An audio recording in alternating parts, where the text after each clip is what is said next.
escuela nueva, como cuna de nueva raza. Amigos de Puerto Palabra, las imágenes que hemos visto ilustran lo que va a hablar Carlos Bravo, el doctor Carlos Bravo, que lo tenemos aquí como siempre hablando Bravo. Bienvenido, Carlos. Bueno, muy buenas noches para nosotros, para otros pueden ser días, tardes, etcétera, pero un gusto volvernos a encontrar por esta vía, en este espacio que bueno, ya tú me has denominado como Hablando Bravo. Sí, anteriormente casi todo esto es una continuación de algunos programas que hemos hecho, la familia, la escuela, el campo, y esta es la escuela en el campo, de la cual tú fuiste fundador y tienes mucho conocimiento. Yo no estuve en la escuela en el campo y digo, intenté estarlo, pero no pude. Por algunos factores no pude ingresar, fue en los primeros años. Ilustramos esto con una canción del grupo Experimentación Sonora, una canción que, bueno, yo le digo que me gustó tanto y la canté tanto y la tarareé tanto que todavía me acuerdo, ¿no? Y entonces comienza diciendo, esta es la nueva escuela, esta es la nueva casa, casa y escuela nueva como cuna de nueva raza. Y ahora, al cabo de los años, yo me pregunto, ¿cuál era la nueva raza? ¿Sería el hombre nuevo? Esa es mi pregunta, ¿no? Bueno, realmente sí, parece que pusieron raza para que rimara con casa, ¿no? Tal vez a lo mejor le buscaron eso, o estaban pensando en una raza superior, que creo que no fue nunca una idea en Cuba, sino de crear el hombre nuevo, el hombre socialista. Eso fue lo que hicieron, y que bueno, lamentablemente ese hombre hoy no se encuentra en Cuba. Como bien tú decías, esto es una continuidad. Antes habíamos hablado de ese experimento de los años 60 en Cuba, que se llamó la escuela al campo, donde la escuela con los profesores se iba al campo durante 30 días, después 45 días, para trabajar en el campo, única y exclusivamente. Después ya en los años 70, como esa escuela en el campo no había tenido muy buenos resultados, se ocurre la idea de crear una escuela en el campo, es decir, ya la escuela no se trasladaba, sino que la escuela se construía en el campo. Y así aparecen una primera escuela en un lugar que se llama Ceiba del Agua, y que era un plan citrícola que existía y que llegó a ser, según se dijo, uno de los planes citrícolas más grandes del mundo. Pero hoy en día yo creo que ahí no hay absolutamente nada. Entonces ahí apareció una escuela con construcciones modernas, con profesores de élite, vamos a decirlo de alguna manera, y con estudiantes también de élite, que empezaron a relacionar la actividad productiva y las clases. Ese tipo de escuela es una escuela con una muy buena construcción, tenemos que decirlo, porque es cierto, ¿no? Muy buena construcción. Tenía, si podemos buscar algunas fotos y colocarla, siempre 2 o 3 espacios donde estaban los dormitorios de las mujeres, dormitorio de hombres, y había un espacio que era el docente, donde las aulas tenían como máximo 30 estudiantes, bien equipadas. Yo creo que realmente eso fue un éxito muy grande. Ahora, ¿qué pasa? Esas escuelas también tenían, cada una de esas escuelas tenía 40 ómnibus. Eran unos ómnibus que Cuba compraba el chasis, el motor y otras partes más, y en Cuba a la Unión Soviética, y en Cuba se armaban, le decían Girón, ¿no? Los ómnibus Girón, aquellos ómnibus Girón que se ensamblaban en Cuba. Cada una de estas primeras escuelas tenía 4 ómnibus de ese tipo. Tenían además un camión, tenían además un auto para el director y algún que otro funcionario que se pudiera trasladar. Incluso la comida que allí se daba era de primera calidad. O sea, en eso yo creo que nadie puede criticarla. que se botaba, se llevaba la leche directamente en camiones cisternas y ahí se dejaba, a veces se echaba a perder porque no tenían refrigeración, pero no importa, se botaba alimentos también. Entonces, esa primera escuela que surge en el año 1970, después se empieza a duplicar y se empiezan a aumentar más escuelas hasta que en el año 72 se da un fenómeno muy grande que hay mucha cantidad de estudiantes, de jóvenes que tienen que pasar a la etapa intermedia, que en Cuba se le llama educación secundaria, que sería el séptimo, el octavo y el noveno grado, y no había la suficiente cantidad de profesores para educarlo. Y además tampoco alcanzaban las escuelas en la ciudad. Entonces ahí se ocurre la idea de crear las escuelas en el campo, imitando estas primeras de Ceiba. Y se produce una construcción masiva que creo que en el año 71 y 72 unas 100 escuelas se inauguraron, o por ahí una cifra bastante considerable, tomando en cuenta que tampoco esto se hizo en todas las provincias de Cuba, porque bueno, a veces quizás no se justificaba, pero sí en lo que era La Habana, Villa Clara, Camagüey, Santiago de Cuba, se hicieron. Entonces, estas escuelas eran escuelas que tenían 500 estudiantes como tope, tenían su plantilla de profesores, tenían incluso una enfermería bien dotada con bueno, los insumos médicos esenciales, y tenía además un albergue dedicado a los profesores. Habían profesores que iban y se quedaban la semana entera, pero también había una gran mayoría de los profesores que viajaban todos los días. Entonces ahí se producían cientos, por no decir miles de viajes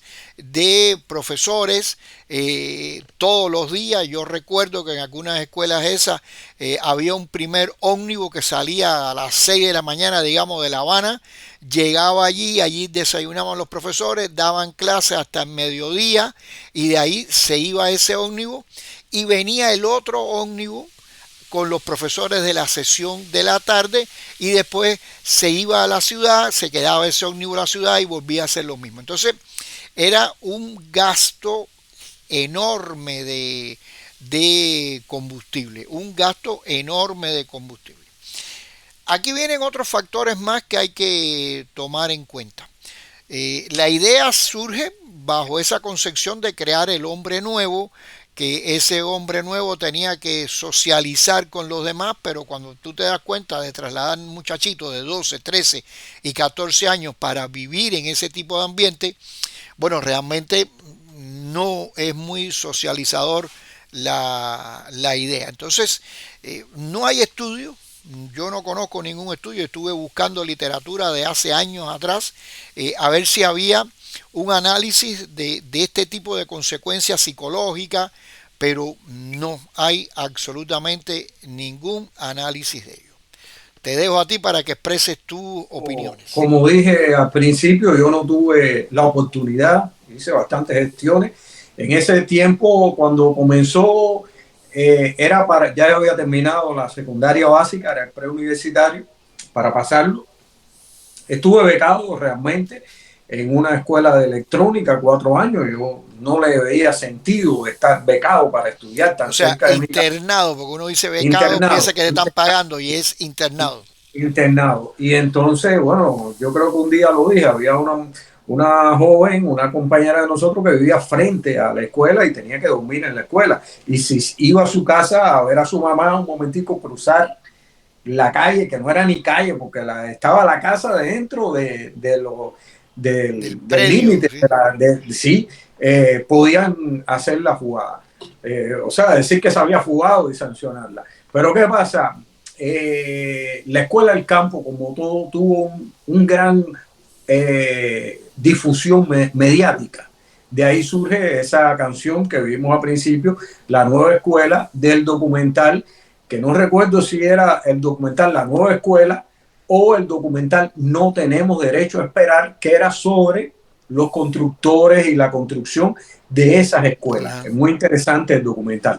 Pero quería hablarte mediáticamente cómo se hicieron canciones, cómo se hicieron series, telenovelas sobre la escuela del campo, en el campo, cómo se hizo película, porque hay una película que se llama Como la vida misma, que tiene cierta visión crítica, no del hecho de la escuela en el campo, sino de la promoción y todas esas cosas que después podemos hablar. Entonces, mediáticamente tuvo un impacto muy grande y todos los adolescentes queríamos ir a ese lugar, queríamos Claro. estudiar y por ese motivo es que yo siempre quise ir, pero no pude. Bueno, estudié electrónica, internado, pero me iba todos los días para la casa, me escapaba porque no entendía que eso podía ser lo correcto. Sí, esto yo creo que hay que rescatar aspectos positivos. Realmente esas escuelas en el campo estuvieron muy bien dotadas en cuanto a la parte que yo más conozco de los medios de enseñanza. Realmente sí, hubo una buena preparación de la misma. Hay algunos elementos que son con los que nunca estoy de acuerdo. Primero, la masividad. Es decir, no tiene por qué todo el mundo ir a la escuela en el campo. Y por ejemplo, en La Habana, que es el elemento de referencia que uno siempre tiene, se acabaron todas las instituciones que estaban en la ciudad y solamente se quedó una institución para aquellos muchachos, hombres y mujeres que tenían discapacidades, que tenían algún tipo de enfermedad delicada y que tenía que ser, bueno, tenía que estar muriéndose prácticamente para que se quedara en ese lugar. Y además, como eran pocos, pues entonces estaban muy lejos a veces de sus lugares de residencia. Entonces, estas escuelas, yo recuerdo cuando yo comencé en el año 72 en ese famoso destacamento pedagógico Manuel Ascunce Domenech, que era los que estábamos terminando el 10º grado, nos incorporamos a ser maestros. Y yo recuerdo que cuando me enviaron a un lugar que se llama Guira de Melena, en ese sitio llegamos a una escuela que todavía estaba en construcción y estuvimos allí prácticamente un mes trabajando, ayudando a los constructores. Allí, bueno, realmente no había límites para la construcción. Todo. Además eran escuelas creadas con concreto, o sea, paredes de concreto. Bueno, eran los famosos moldes aquellos exportados de Rusia, que sí, ellos tenían mucho combustible y muchos materiales, pero además lo hacían para condiciones invernales, que es todo lo contrario a Cuba. Entonces, ese plan yo creo que tuvo un buen éxito hasta que se convirtió en obligatorio. Ya, todos tenían que ir al campo. Al inicio, como te decía, iban los muchachitos que tenían 12, 13, 14 años, que transitaban el 7º y el 8º y el 9º semestre, y aquella experiencia duró más de una década hasta que en un momento determinado alguien tomó la decisión, ya sabemos quién, de llevarlos de nuevo a la ciudad porque no se lograban adaptar. Eran más los problemas que existían con esos niños que lo que se resolvía. Y entonces quedó solamente lo que le llamaban, y aquí, bueno, nos van a disculpar los que no entienden de esta sigla, los IPUEC, que eran los institutos preuniversitarios en el campo. En Cuba la educación tiene educación primaria, educación secundaria, que sería el 7º, 8º y 9º grado, 10º, 11 y 12 sería el preuniversitario, lo que algunos le dicen el bachiller, etc. Entonces, quedaron solamente los chicos de 10º, 11 y 12 grados. Llegó un momento determinado que, bajo la presión de tantos chicos que no querían ir a la escuela en el campo, se empezaron entonces a crear los institutos técnicos medios. Entonces muchos padres hicimos que nuestros hijos, en vez de irse a la escuela en el campo, estudiaran en un instituto técnico de este sentido. Que estos institutos a la larga lo que hacen es atrasar la formación universitaria de chicos, porque se mete 2 años más y después ingresa a la universidad y entonces todo ese recorrido le sale en 7, 8 años como tal. Entonces, sí, entonces esa es una problemática que hay que tomar en cuenta. Ahora, hay otro factor más. Tú dices, la escuela en el campo, quiere decir que los muchachos van a trabajar al campo. Sin embargo, no hay ningún estudio que demuestre, estudio cubano, que demuestre que el trabajo de esos jóvenes era rentable, era productivo. Nunca lo fue. Por muchísimas razones no lo podía hacer. Personas que no estaban preparadas para ese trabajo, que además no estaban estimuladas, que no se sentían motivados, que iban obligatoriamente a trabajar y a trabajar en lugares que a lo mejor en definitiva le daba lo mismo cortar una mala hierba que la planta que estaba creciendo, porque muchas veces tú ni sabías diferenciarlas una de otra. No es que tengas que pasar una escuela o una universidad, pero en definitiva no estaban preparados para ello. Entonces estas escuelas desde el punto de vista económico solo dejaron pérdidas multimillonarias al país.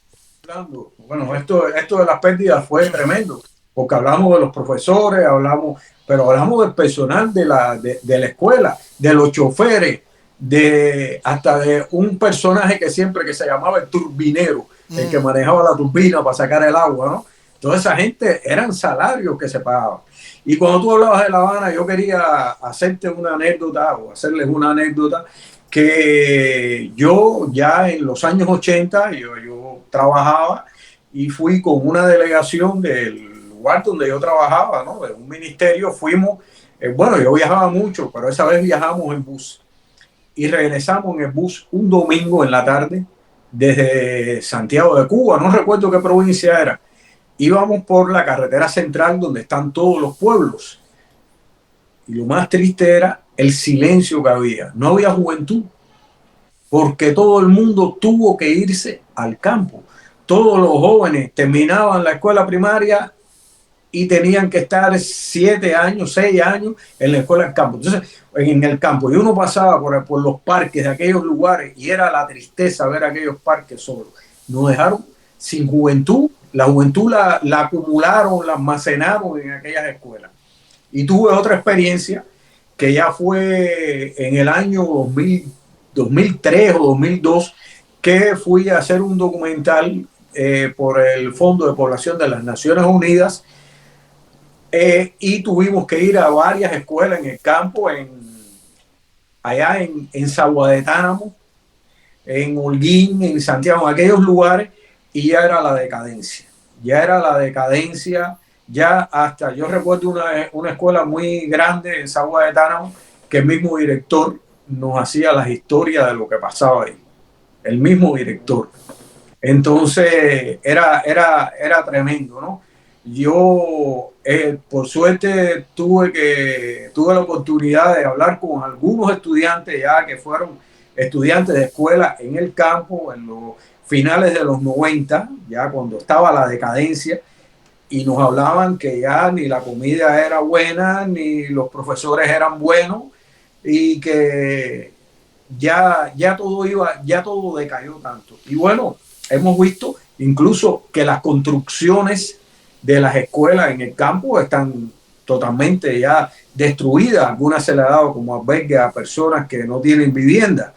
Pero verdaderamente empezó con un gran esplendor y fue decayendo, y ya prácticamente no se habla de la escuela en el campo. No, es que ya en el año 2011 decidieron eliminar todo ese proceso de escuelas en el campo, de escuelas al campo, todo eso ya lo eliminaron porque vieron que económicamente era insostenible. Y como tú dices, se lo dieron a comunidades campesinas. Sin embargo, en muchos lugares los campesinos ni siquiera quisieron ir a vivir allí. No, se adaptaron, se convirtieron en apartamentos, edificios multifamiliares, digamos, con condiciones, etcétera. Y hay algunos de esos lugares que estuvieron durante años totalmente vacíos. O sea, los campesinos ni siquiera quisieron ir allí, no porque fueran precarias las construcciones, sino porque estaban alejados de su trabajo, estaban en otros lugares, entonces no se podía ir. Además, aquí hay otros factores también que conspiran contra ellos. En La Habana, como en cualquier otra ciudad del mundo, no solamente capital, cualquier otra ciudad del mundo, existen colegios, existen instituciones educativas que tienen años de trascendencia y que son reconocidas como tal. En La Habana, que es la referencia que yo tengo, estaba el pre Manolito Aguiar, estaba el pre José Martí, o sea, cuando digo preuniversitario Es José Martí, preuniversitario. preuniversitario José Martí, el Manolito Aguiar, había uno en La Yo Víbora. estudié Ah, bueno. ¿Dónde estudiaste? en el Manuelito Villar. Bueno, bien, perfecto. Entonces, esas instituciones escolares tenían una trascendencia enorme. En el mismo preuniversitario José Martí, que era la escuela pública número uno, si no recuerdo mal, se le llamaba así en la época pre-revolucionaria. Ahí se formaron muchos líderes. Y cuando sacaron a todos esos muchachos de todas esas instituciones, esa historia se perdió, se decayó. Yo no sé hoy ese preuniversitario, que era una construcción muy sólida, muy bonita, que está totalmente destruido, no sé si lo han reparado o no, pero realmente se perdió también la tradición y la historia. En mi caso, y ahora voy a hablar de mi caso en particular, yo comencé esta experiencia de la escuela en el campo como profesor. Y tuve la suerte, vamos a decirlo de esa manera, que un día llegaron algunos dirigentes educacionales y dijeron, bueno, los que viven en La Habana se van, recojan las cosas y se van.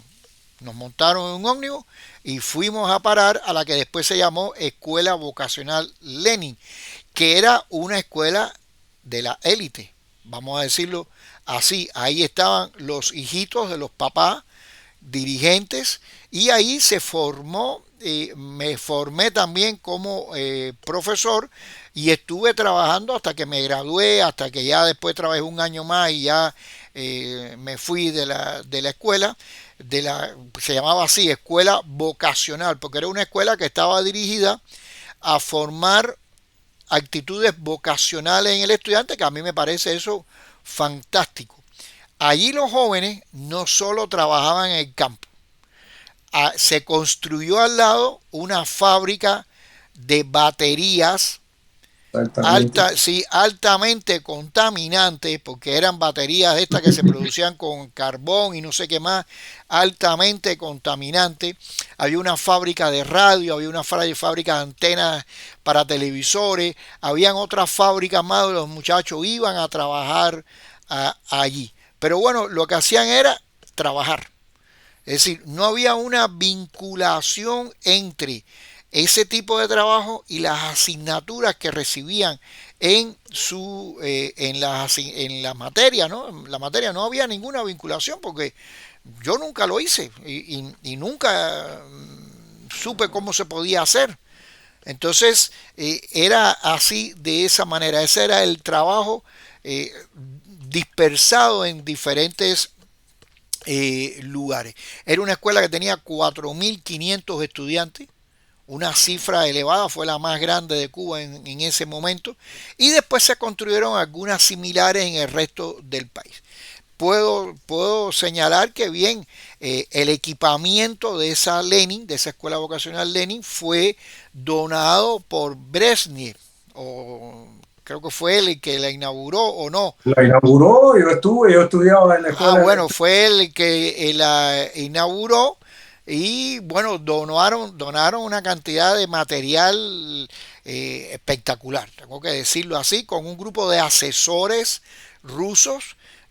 Teníamos uno que trabajaba con nosotros allí y que era un genio. Yo tengo que admitirlo, aprendí muchísimas cosas de él, pero él también a su vez se daba cuenta que aquello no era lo mejor, pero bueno, de todos modos estaba allí en Cuba. Era un tipo muy inteligente que además aprendió a hablar español solo, nada más que escuchándonos a nosotros y viéndonos, y era capaz incluso de detectar algún error ortográfico.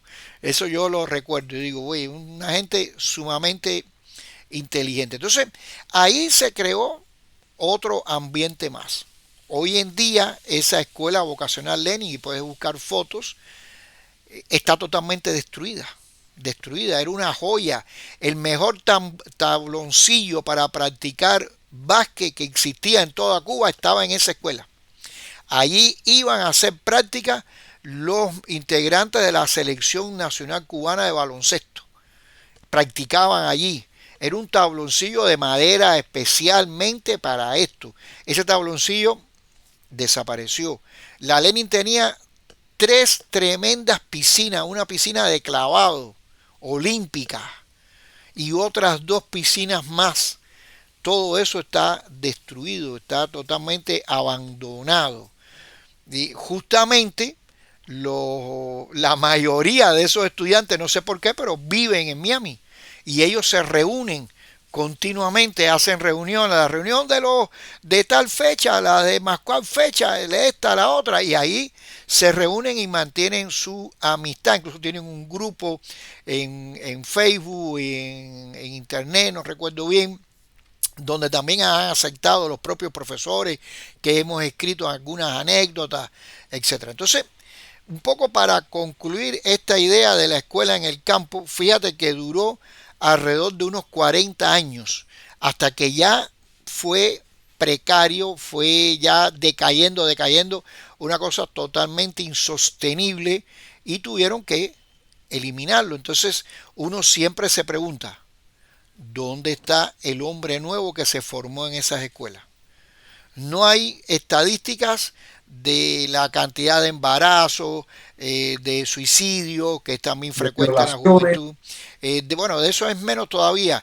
Eh, de- del- si estaban mejor calificados o no del que no estaba, porque no se podía hacer comparación.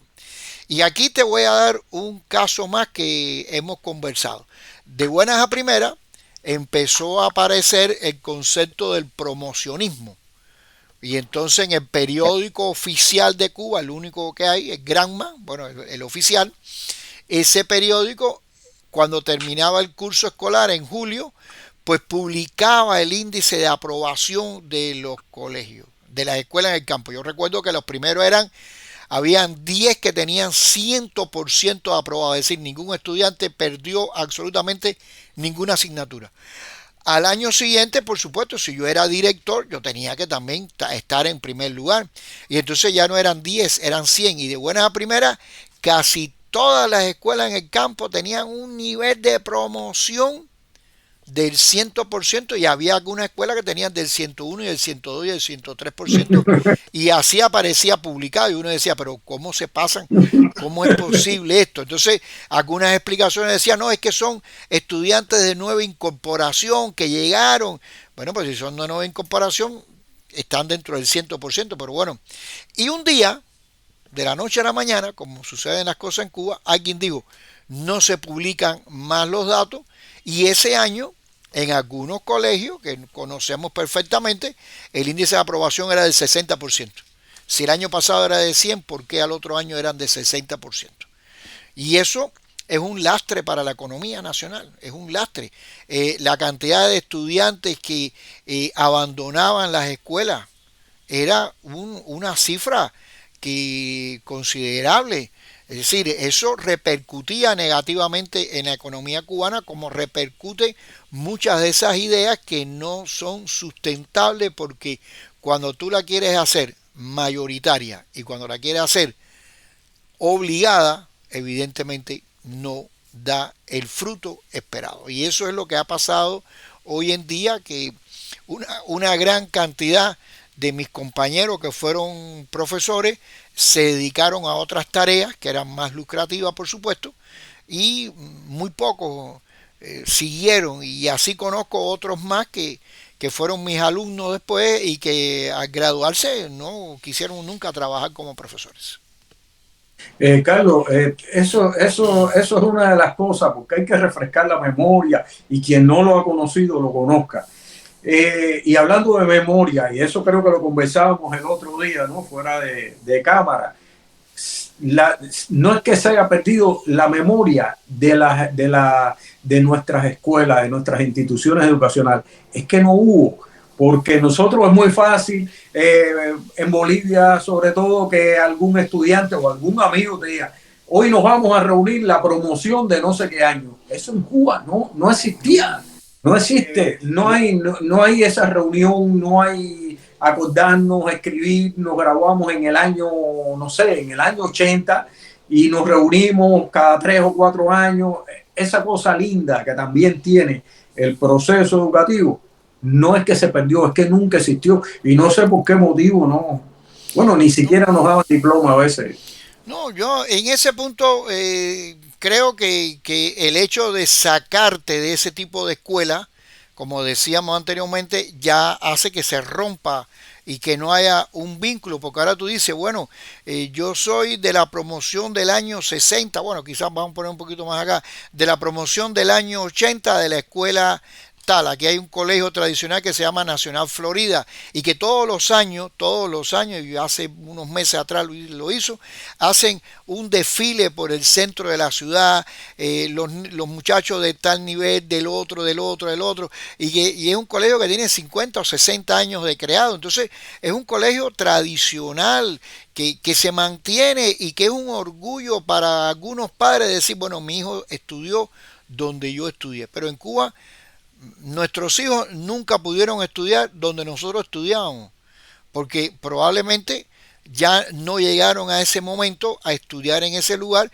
o también tenías que ir a donde te indicaban, porque tú no decías, yo voy a decir, a veces surgió incluso la idea erradísima de que había escuelas donde si tú accedías a ellas en el 10º grado, el 11 y el 12, estabas obligado a estudiar para profesor.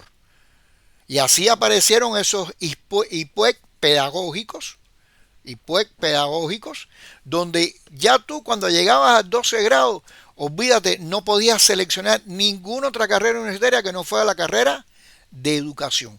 Y cuando ibas al examen, aunque sacaras 30 puntos, la calificación aprobada era 70, aunque sacaras 30 puntos, tenías que entrar a la universidad pedagógica. Entonces, a veces la estrategia de algunos muchachos era poner su nombre, apellido y responder todo mal, para que le dieran 0 puntos. Y bueno, ya no puedes entrar. Entonces, eran muchachos que después pasaban a la fila de personas que ni trabajaban ni estudiaban, lo cual volvía a ser otro lastre más para la economía del país. Y esas cosas suceden cuando, como te digo, se hace obligatorio y se hace masivo. Mira, esto es un tema que te aseguro que no está totalmente agotado, ¿no? Y en algún momento lo vamos a abordar. Yo te digo, como te dije, que no había estado en una escuela en el campo, aunque conocía bastante, ¿no? He hablado sobre todo de la cosa mediática de la escuela del campo, de cómo, sabes que los cubanos para la música somos muy hábiles y a todos le sacamos una canción como la escuela en el campo, como tantas cosas. Y recuerdo una canción de los Bambán, que es una orquesta, o sea, una de las orquestas más, que hablaba también de la escuela del campo, en el campo. Y recuerdo que finalizaba con la letra de la canción decía, después si puedo la pongo al final, juventud es divino tesoro. Yo soy joven y lo tengo todo. Una escuela en el campo y un fin de semana en La Habana. Entonces, ahí veo cómo nos han minimizado. O sea, todo es una escuela en el campo y un fin de semana en La Habana con mi amada, pero de todas maneras, eso era lo que teníamos, éramos todos, teníamos todo. Y entonces, una cosa que también nos enseñaron a conformarnos con tan poco. Yo creo que ese es un tema ya, podría ser el próximo tema, cómo te podías conformar con lo poco y siempre pensar que había alguien que estaba peor que tú, y nunca el horizonte tuyo debería ser el de más allá, sino el de lograr subsistir. Ese podría ser un tema que podemos trabajar. Yo creo que esto, como tú dices, de la escuela en el campo tiene muchísimas aristas. A mí me gustaría hablar nuevamente de mi experiencia en esa escuela vocacional Lenin. Tengo que buscar algunas fotos que tenemos de allí. Mis experiencias allí, el trabajo que le dedicamos allí, rescatar esos aspectos positivos y bueno, desconozco qué pudo haber pasado con los chicos que allí estaban. Si todos ingresaban a la universidad, bueno, una gran parte ingresaba a la universidad, qué pasaba, si eso después seguían o no. Es decir, en la práctica no hubo ninguna investigación que se tomara en serio esta problemática. Pero bueno, lamentablemente o positivamente ya eso dejó de existir, y yo creo que de todas maneras siempre queda el recuerdo y vamos siempre a recordar las cosas positivas. Bueno, como siempre quiero agradecerte por esta intervención muy interesante. Le va a hacer recordar a algunos estos tiempos que, como digo, para nosotros fueron fabulosos, ¿no? Muy bonito, muy la aventura, la cosa pero ahora analizándolo, viéndolo de lejos, ya nos damos cuenta que hubo deficiencia, que hubo cosas que faltaron o nos privaron de cosas también al ponernos en esos lugares. Entonces, bueno, de nuevo muchas gracias, y a ustedes, amigos de Puerto Palabra, como siempre les deseo muchos éxitos y un gran abrazo. Juventud es divino tesoro, yo soy joven y lo tengo todo, una escuela en el campo y un fin de semana en la Habana.